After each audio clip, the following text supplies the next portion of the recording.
मुख्य शासक अयोध्या के कुश हुए। राम जी के पुत्र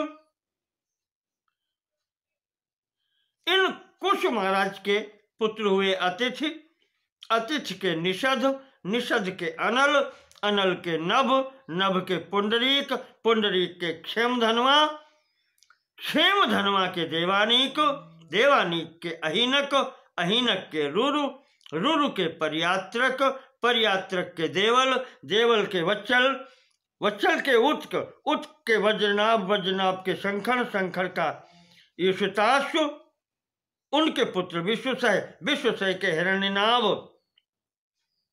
ये हिरण्यनाभ जो है महाराज याज्ञवल्क्य जी से इन्होंने योग विद्या प्राप्त की थी। इन हिरण्यनाभ के पुत्र हुए पुष्य, पुष्य के ध्रुवसंध, ध्रुवसंध का सुदर्शन, सुदर्शन का अग्निवर्ण, अग्निवर्ण का शीघ्रग, शीघ्रग का मरु। ये मरु नाम के राजा जो सूर्यवंशी हैं, ये भी योगी हैं और ये उत्तरांचल में कहना चाहिए हिमालय की उपत्यका में कलाप नामक ग्राम है योगियों का, वहां चले गए। अंततः ये वहां पर विश्राम करते हैं, वहां अपनी साधना करते हैं, योगी हैं। और जब कहते हैं कि कलयुग समाप्त होगा, अगला सतयुग प्रारंभ होगा, तो यह सूर्यवंश के प्रवर्तक प्रथम सम्राट हो गए, ऐसा कहा जाता है। इन महाराज मरु के प्रसुश्रुत हुए, प्रसुश्रुत का सुसंधि, सुसंधि के अमर्ष, अमर्ष का सहस्वान, सहस्वान का विश्वभव और विश्वभव का पुत्र बृहद्बल हुआ। ये जो राजा बृहद्बल है, ये महाभारत के युद्ध में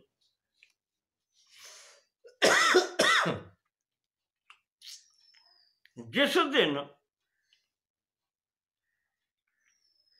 चक्रव्यूह का युद्ध हुआ था,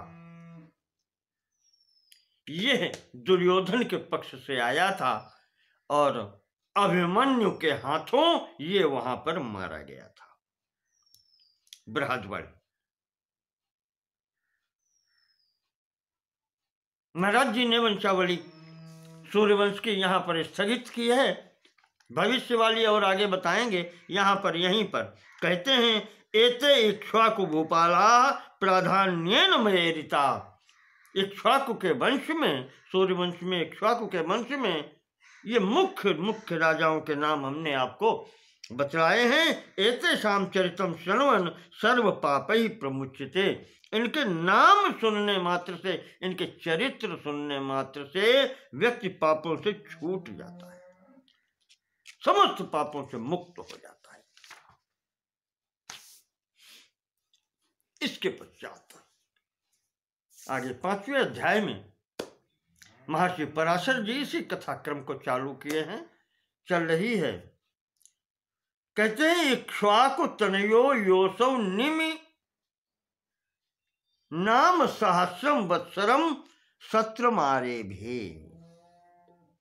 महाराज इक्ष्वाकु के पुत्र थे जिनका नाम था निमि। उन्होंने 1000 वर्षों तक चलने वाले यज्ञ का प्रारंभ किया।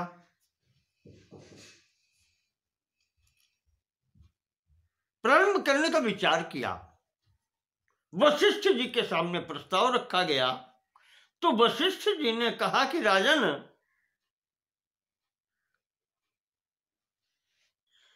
इंद्र मुझे पहले वरण कर चुका है, तो आप ठहर जाओ, पहले वो वरण कर चुका है, इसलिए हम उसका पहले उसकी यज्ञ करा दें, उसके बाद में आपकी यज्ञ करा देंगे। ये महाराज जी ने, वशिष्ठ जी ने राजा निमि से कहा। तो जब ये कहा तो निमि ने कहा ठीक है। पर महाराज जी जब यज्ञ कराने चले गए इंद्र की, तो राजा निमि सोचते हैं कि जीवन का कौन भरोसा। हमने संकल्प कर दिया, अच्छा काम कहते हैं जितना शीघ्र हो जाए कर डालो।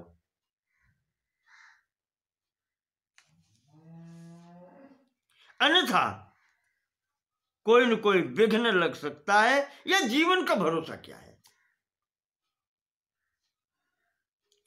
कब छूट जाए शरीर कोई नहीं जानता। ये विचार करके महाराज जी ने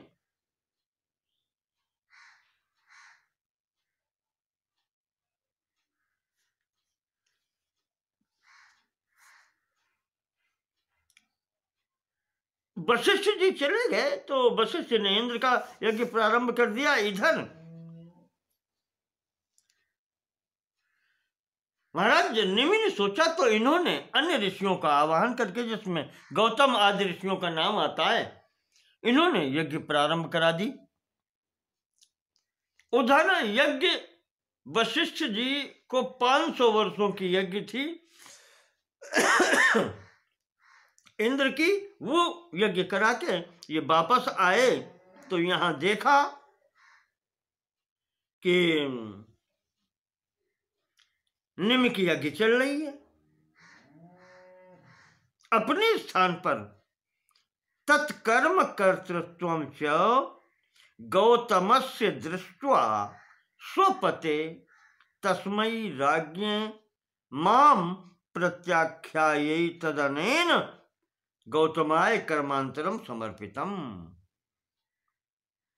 मुख्य आचार्य के पद पर गौतम जी को जैसे ही देखा है, मन में विचार करते हैं वशिष्ठ जी कि मुझसे कहकर भी राजा ने मेरा कार्य गौतम से करवा लिया। यस्मात् तस्मादयं विदेहो भविष्यति इति शापम ददौ, इति शापम ददौ। इसलिए इसका शरीर छूट जाएगा। ये महाराज ने ऐसा कहकर के शाप दे दिया निमि को। प्रबुद्धश्चासा ववनिपतिरपि प्राह। जब ये जाना, ये सब बात जान करके अवनिपतिरपि प्राह, राजा भी बोले। क्या कहा? यस्मान माम असंभाष्या ज्ञानते एव शयानस्य शापोत्सर्गम असौ दुष्ट गुरुश्चकार। मुझसे मुख से कुछ दुष्ट शब्द और निकल गया गुरु के लिए। कहते हैं इस दुष्ट गुरु ने मुझसे कोई प्रश्नोत्तर भी नहीं किया, बात भी नहीं की, और मुझे ऐसे ही शाप दे दिया। तस्मात् तस्यापि देहा पतिष्यति। तो इसका भी शरीर फिर छूट जाएगा। महाराज जी ने, निमि जी ने गुरु को शाप दे दिया। इत शापम दत्वा देहम त्यजत। ऐसा महाराज निमि ने गुरु को शाप दे दिया और अपना शरीर छोड़ दिया।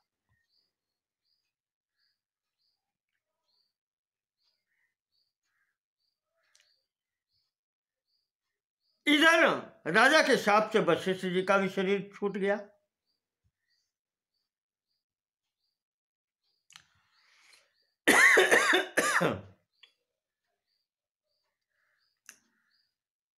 जैसे ही शरीर छूटा वशिष्ठ जी का, तो वशिष्ठ जी की अब यहां पर उत्पत्ति जो हुई है, मित्रा वरुण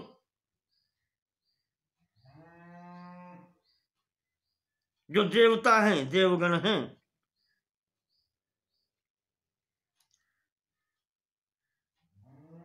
उनके अंश से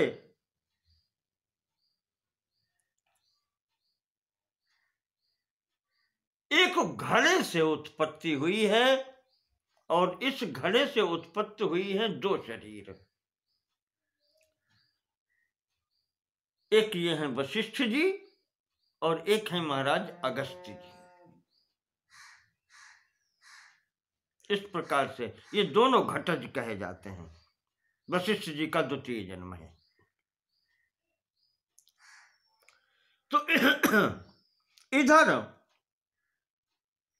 महाराज निमि के शरीर को सुरक्षित रखा गया।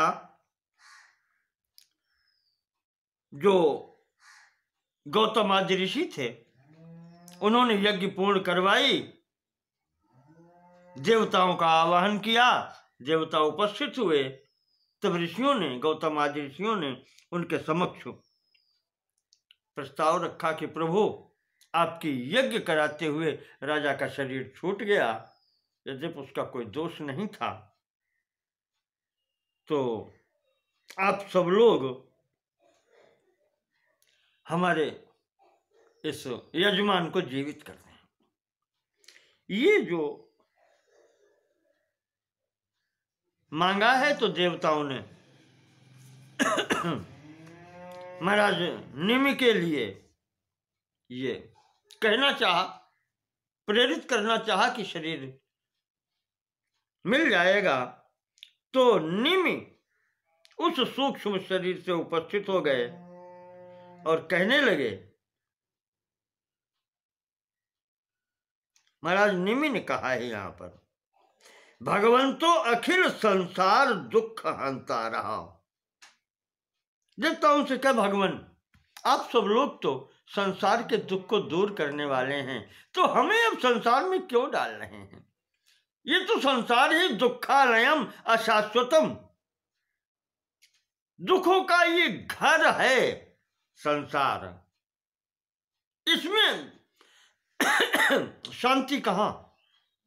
तो आप पुनः हमें इस संसार चक्र में क्यों डाल रहे हैं? न हेताद्रग न ही एताद्रग अन्य दुखम अस्ति। मेरे विचार से इससे बढ़कर के संसार में दूसरा कोई अन्य कष्ट है ही नहीं। किससे? यत् शरीर आत्मनोर वियोगे भवति। जो शरीर और आत्मा के अलग अलग होने में जो कष्ट होता है, इससे बढ़कर के अन्य कोई कष्ट है नहीं। अर्थात शरीरधारी के लिए मृत्यु से बढ़कर कोई कष्ट नहीं है। तो महाराज अब मृत्यु के चक्र में मुझे क्यों डालते हैं? तद हम इच्छामि सकल लोक लोचनेषु वस्तुम न पुनः शरीर ग्रहणम कर्तुम इति एवं उक्तैहि। कहा कि महाराज अब मैं शरीर धारण करना नहीं चाहता हूं, इसीलिए कि शरीर धारण करके मृत्यु सबसे बड़ा दुख है और उससे छुटकारा नहीं होता।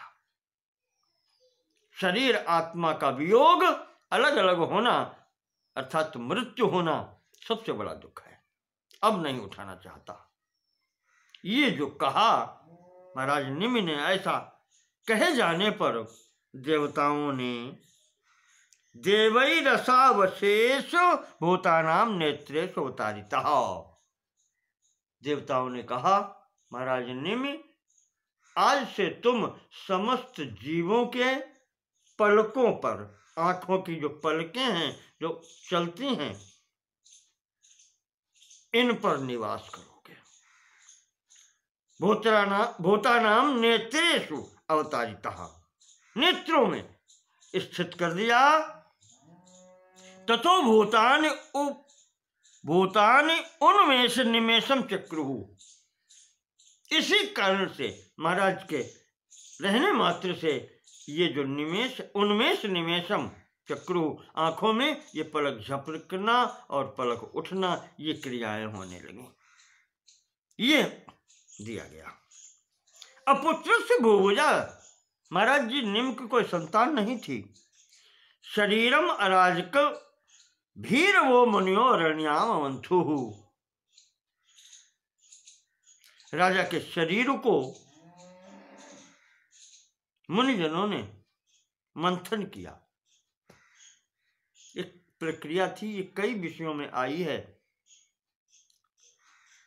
बता चुके आपको, स्वयंभू मनवंतर में ध्रुव के वंश में जो वेन नाम का दुष्ट राजा उत्पन्न हुआ था, उसके समाप्त हो जाने पर कोई संतान नहीं थी, तो पहले उसकी दाहिनी जंघा का मंथन हुआ तो निषाद उत्पन्न हुआ, और फिर दाहिनी बाह का मंथन किया तो ये राजा पृथु का अवतार हुआ था। ठीक उसी प्रकार से महाराज निम्न के शरीर का मंथन करके ऋषियों ने यहां पर एक पुत्र प्राप्त किया, जो ऐसे जन्म लेने के कारण उसका नाम कहा गया जनक। जननाद जनक संज्ञाम चावाप, ये पुत्र, ये राजकुमार उत्पन्न होने के कारण, जनन होने के कारण ये जनक कहा गया। ऐसी संज्ञा हुई, ऐसा इसका नाम दिया गया।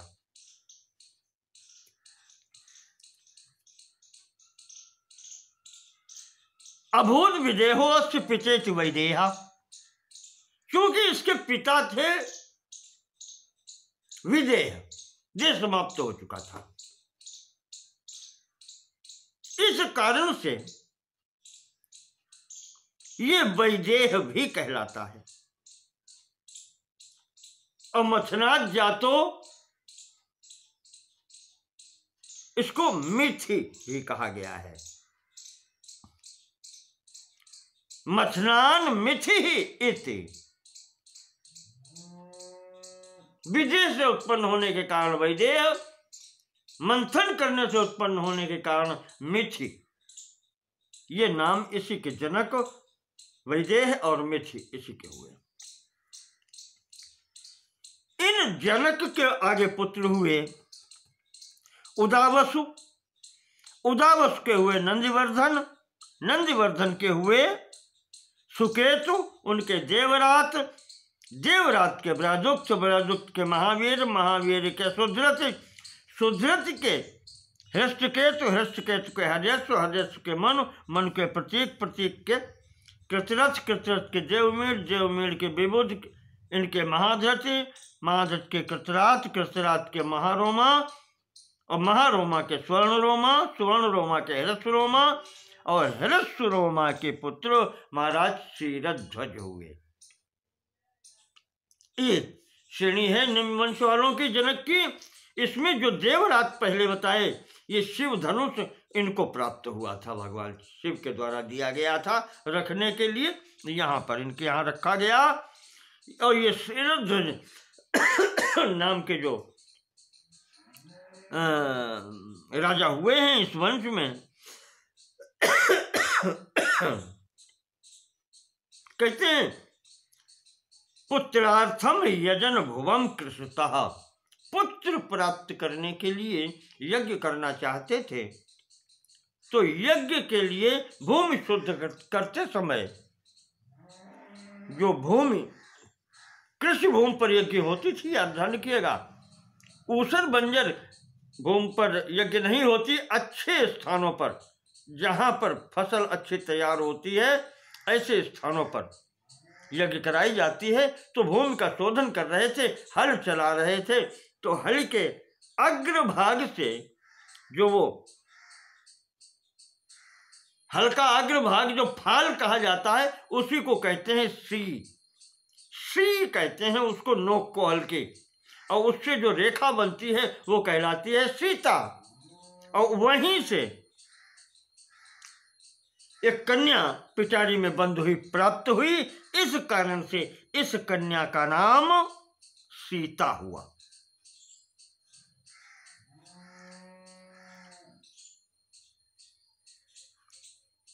तस्य पुत्रार्थम यजन भुवम कृषतः क्षीरे सीता दुहिता समुत्पन्ना, सीता उत्पन्न हुई।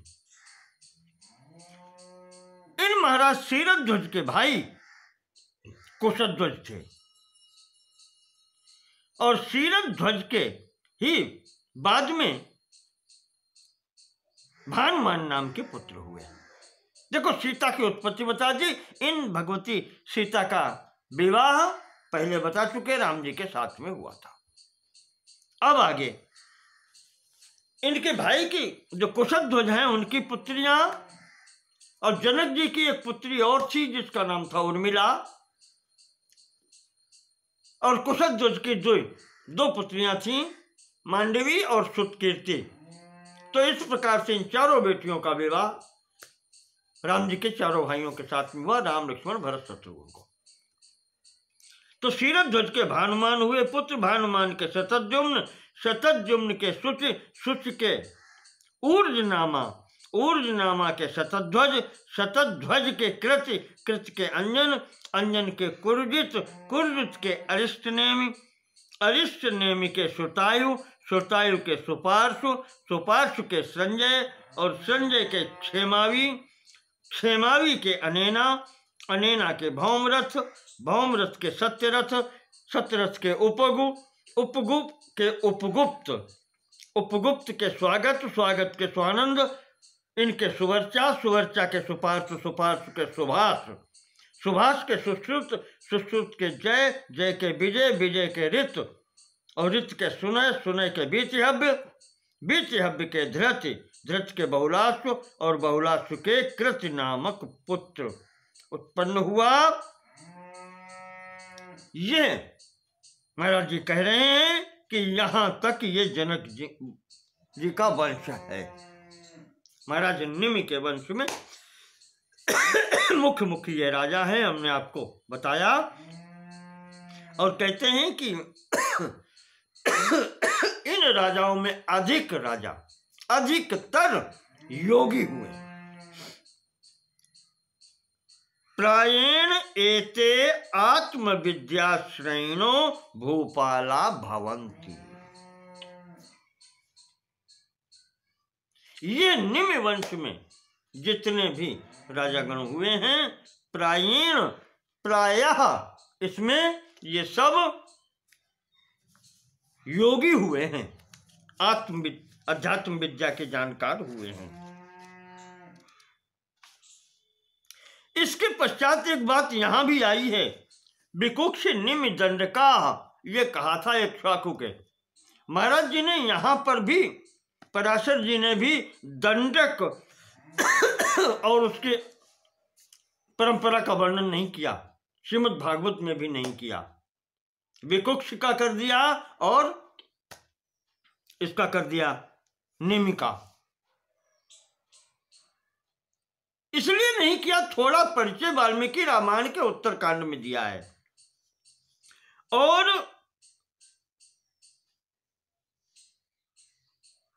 आनंद रामायण में भी है वर्णन इसका, और कुछ विवरण वामन पुराण में आया है। इसका चाल चलन बिगड़ गया था, आचरण बिगड़ गया, और संभवतः इसको विंध्याचल से दक्षिण का भाग इसकी राज्य मिली थी, जिसको दंडक वन कहा जाता है, उसी का नाम है ये। कहते हैं कि एक बार यह राजा, यहां जो वाल्मीकि रामायण में वर्णन आया है, वहां पर यह कहा गया है कि ये शुक्राचार्य जी का आश्रम है। वहां पहुंच गया, उनकी कन्या जो थी उसका नाम था वीरजा, जिससे इसने अभद्रता की,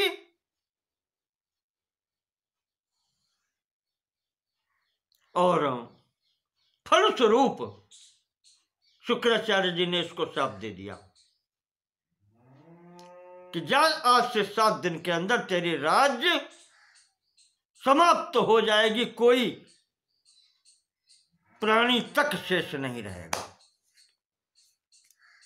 और दूसरे स्थान पर आया है